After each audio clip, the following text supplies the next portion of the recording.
ఒక ముస్లిం మత పెద్దనో ఒక క్రైస్తవ మత పెద్దనో విమర్శించండి అని నేను చెప్పను. ఎందుకంటే వాళ్ళు వాళ్ళ సంప్రదాయాల ప్రకారం వాళ్ళకి బోధిస్తున్నారు.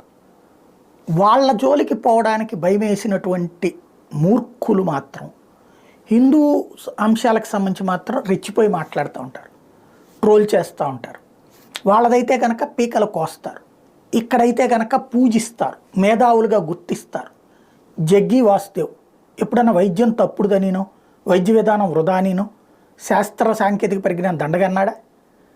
ఆయన ఆయన హిందూ మతానికి సంబంధించినటువంటి బోధిస్తూ ఉంటాడు, హిందూ ధర్మాన్ని గురించి బోధిస్తూ ఉంటాడు.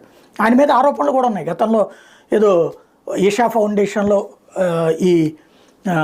ఇది మేజర్ అయినటువంటి పిల్లలు కొంతమంది తల్లిదండ్రులు వద్దని అక్కడ ఉంటున్నారు, ఇవన్నీ దాని గురించి మాట్లాడుకోండి, చర్చించుకోండి, నో డౌట్. కానీ ఇక్కడ సమస్య ఏంటి? ఆయనకి బ్రెయిన్ దగ్గర ట్రీట్